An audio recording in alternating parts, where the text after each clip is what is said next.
guys for tuning in. Today we're gonna take a look at a 2022 Toyota Corolla XSE manual transmission hatchback and kind of just see what these are about. If you guys know me, I work at Honda and I've made a bunch of videos on the 2022 Honda Civic like I have right here. This is a sedan, this is a sport. I don't have any hatchbacks right now. Actually, I don't have nada. If you're trying to buy one of these right now, you guys know that they pretty much sell before they get here on the lot. So that's kind of what's been going on. But yeah, we recently just took this one in, and obviously Civic and Corolla has been, you know, they've been battling each other for years. I actually had a 93 Corolla, a DX. Thing had like 200,000 miles on it. You know, plain Jane, got a roll up the windows, got a manually adjusted mirrors. In my opinion, Corollas are more of a reliable A to B vehicle. You know, I don't think they've ever been fun to drive. I mean, minus that GR that's coming out. That's probably gonna be fun to drive, but I'm pretty sure most of you guys are comparing Corolla and Civics, and so this would be a good video to kind of get a feel of what the hatchback is out. And I know 23s are probably right around the corner, but this body style, it's pretty fresh. I think, 18 is when it came out. So 23 may change, or it may be the same body style. They may refresh it. I'm not too familiar with Corolla. And I parked next to a Civic just for comparison. So let's take a look at this thing. So up front, like I said, this is the highest trim level you can get in the Corolla, in the hatchback. And this guy has the Toyota's wide grille that they put on everything, on their Lexus, on their Toyotas. Fog lights. Look like you got some projector beam headlights. Look like incandescent turn signal. And then the daytime runners look like they're LED. And then you have Toyota safety sense. So you have the radar and the emblem, camera and the windshield. And then, you know, they give you some sportier wheels. These things, what are these, 18s? Yeah, these are 18s. So 225, 40 18s. All right, we're on this side. Sun was blinding. But it's like a, you know, it's like that, it's a hatchback, but it's like a teardrop hatchback. You know, the Civic hatchback has a bubbly shape too, but it's not like, this is kind of more smushed in, I would say. And I know the trunk is very controversial. I'm not a big fan of it, but some people don't mind it. I mean, I wouldn't mind it, but it's, I don't know. I'm not a big fan of that thing. But the spoiler is pretty aggressive though. Not sure if the XSE comes standard with this or you have to add as a package. Most likely, maybe it is standard because this is supposed to be their sport version of the Corolla. So the overall look to it, I'll say it's not that bad. It's pretty modern, pretty stylish. I do got a smart key, so it does have smart entry.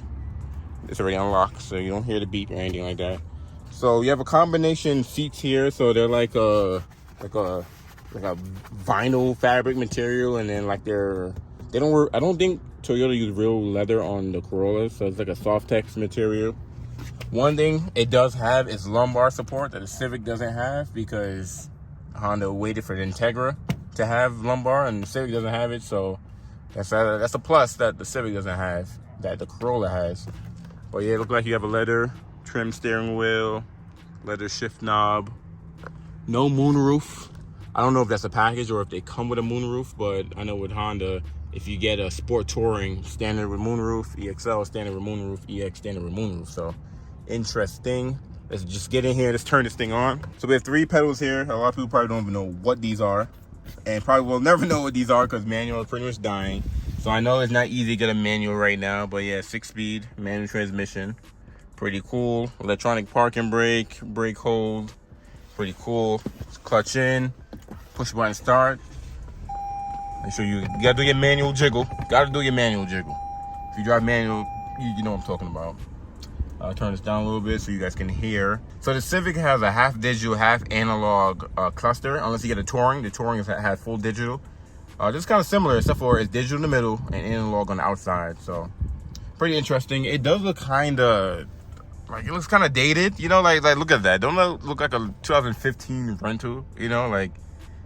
And then even like this looks very dated. Now, like I said, Honda went with a tablet style, I guess, infotainment system. The screen is a good size, you know, I'll give them that.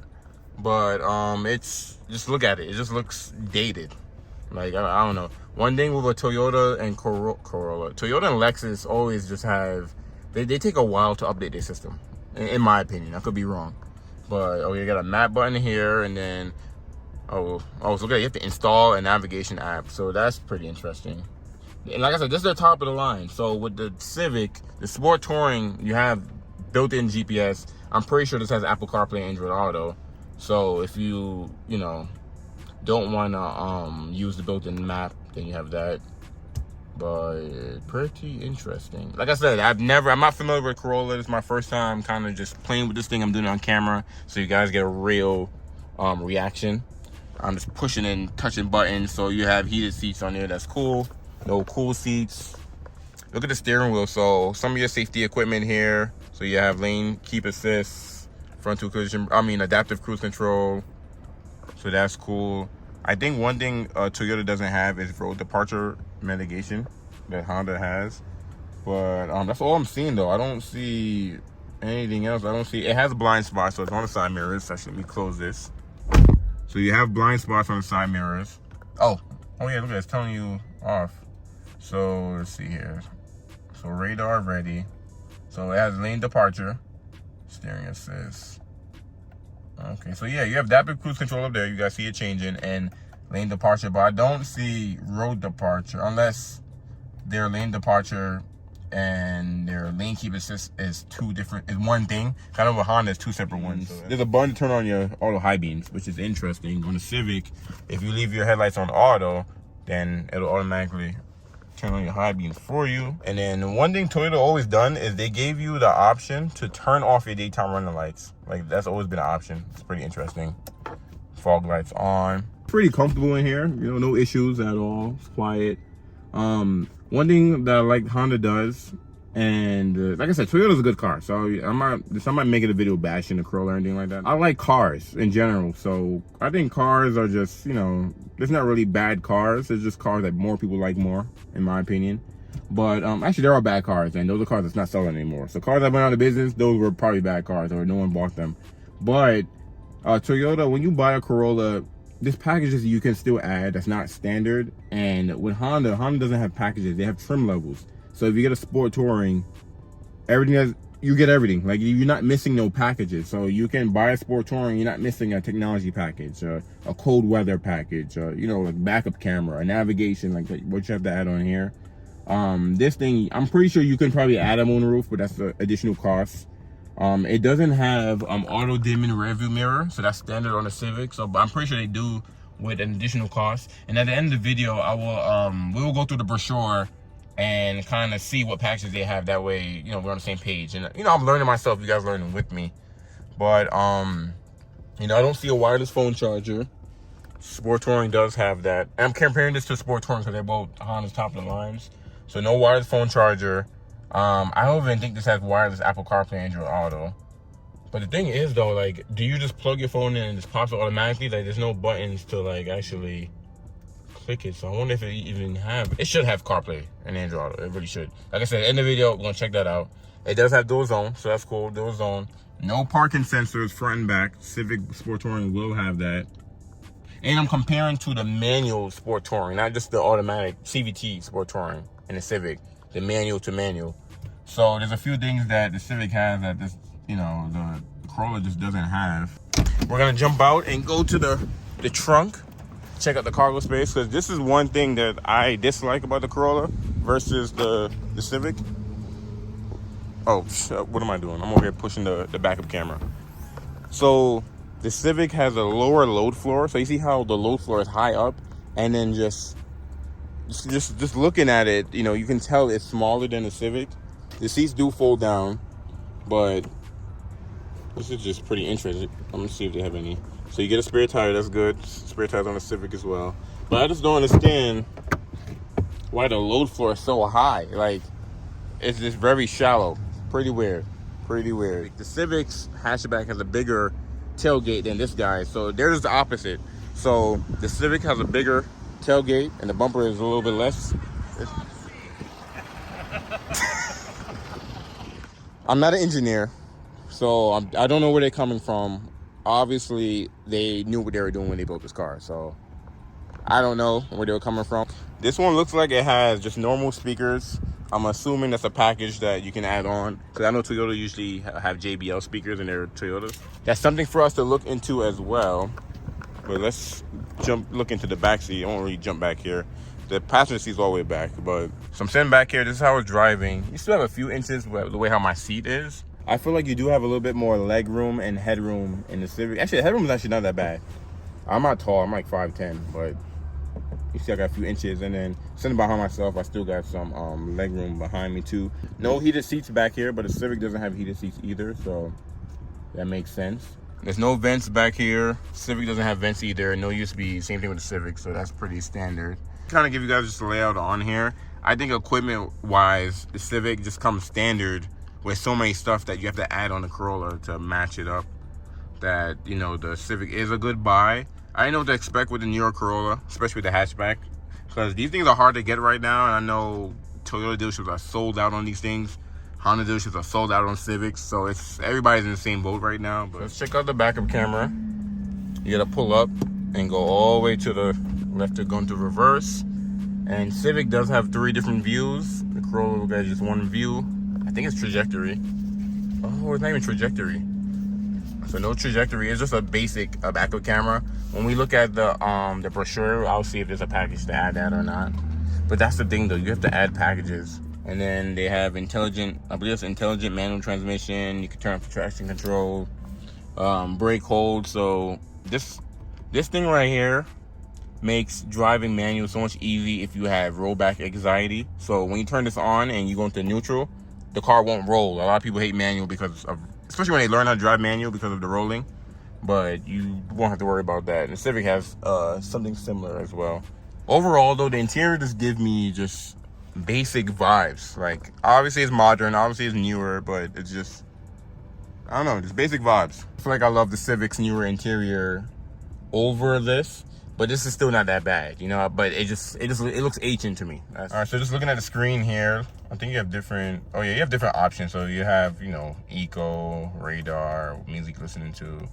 So basic information on here. That's, oh, here go all your safety features right here. So it does have lane departure, frontal collision braking, but PCS, so Toyota calls it something different. Blind spot, RCTA, RSA.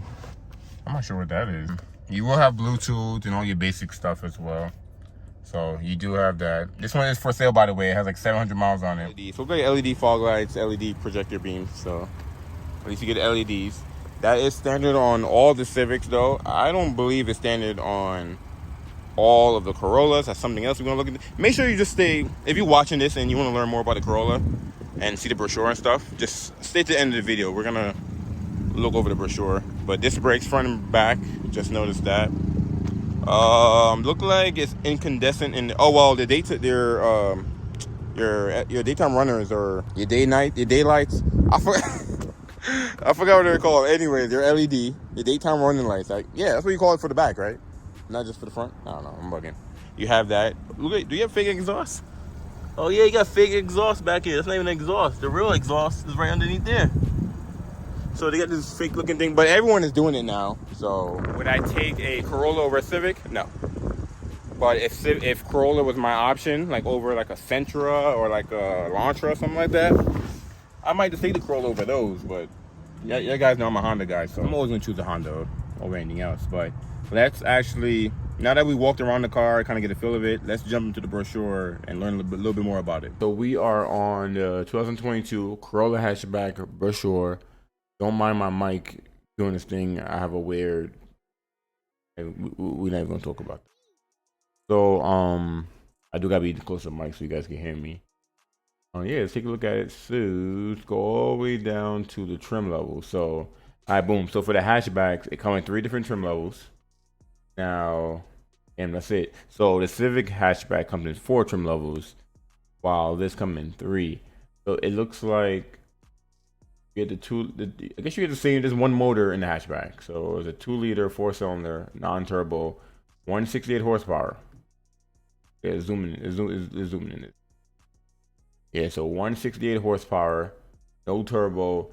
Civic is 180 if you go all the way up to the highest one, and then LX and Sport is 158, 156, 158, something like that.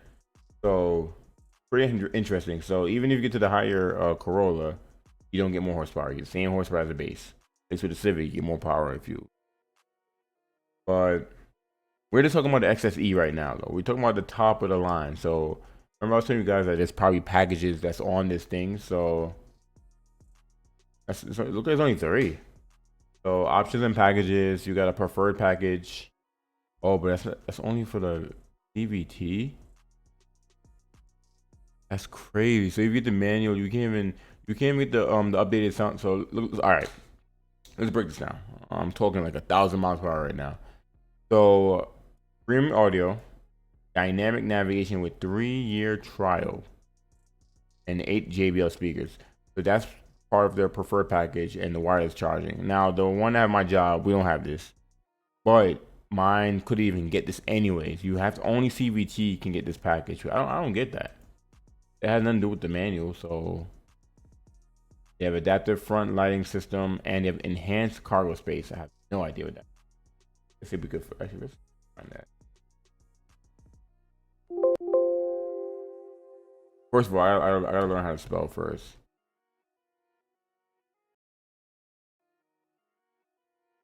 What's a package?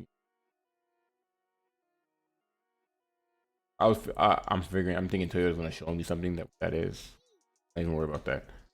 But yeah, there's the 3 packages. So if you want to get the wireless charging, the speakers, and Navi, and you have to get that CVT. So that's pretty interesting, because on the sport touring hatchback Civic, pretty much if you get the manual or the CVT, you get all the same features. You don't have to, and there's no packages either. So you get the Bose system no matter the CVT or manual. So something for you guys to kind of keep it in mind and consider.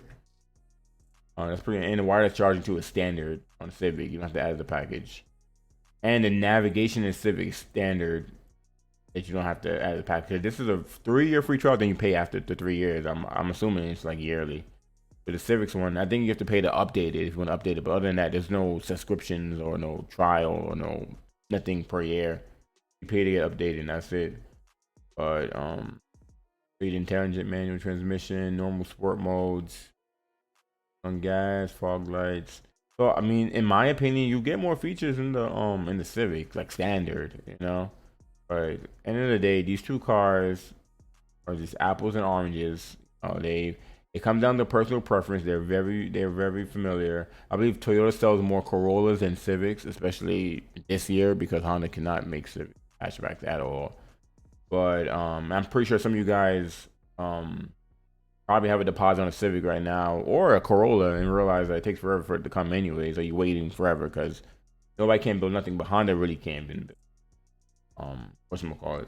So this SE Nightshade is literally, so technically the Corolla come in 2 trim levels, because the Nightshade, it's an SE just blacked out. Like, let's see here, like in normal sport driving modes, blacked out everything. Get a touchscreen display. Also, this don't even get a touchscreen.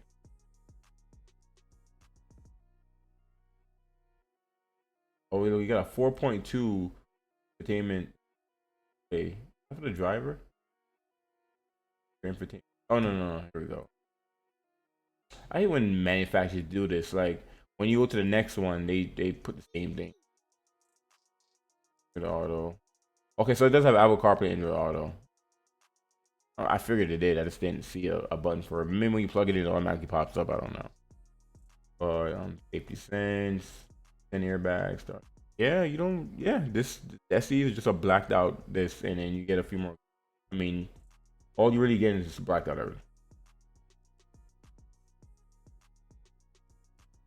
Package, you get an SE for package too, which added blind spot. That's actually pretty good, because you don't get blind spot on the hatchback unless you get an EXL or a Sport Touring. The LX and Sport doesn't even have blind spot, so it's actually pretty cool that they. I mean, you have to add as a package, but at least they give you the option to have that. Cool. But yeah, the Corolla is so simple. Like, there's 2 trim levels. Like, if you count this a trim level, I guess technically there's only 2. And from the basic one, I guess, and their SE is supposed to be a sport. So literally, this is sport and top of the model, and that's it.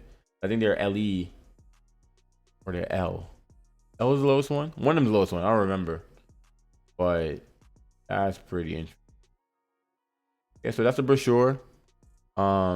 this is what I wanted to double check because a lot of information I wasn't too familiar with, but I wasn't really missing that much in this comparison we were doing. So I will end everything here. Drop a comment below if I missed something, or drop a comment below if I missed something from the Corolla, I missed something from the Civic, I said something incorrect, something is wrong, you know, we're not perfect.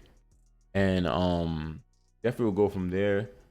Let me know if there's any other cars you would probably like to see me talk about and do. But I appreciate you guys for watching, and I will catch you guys in the next video.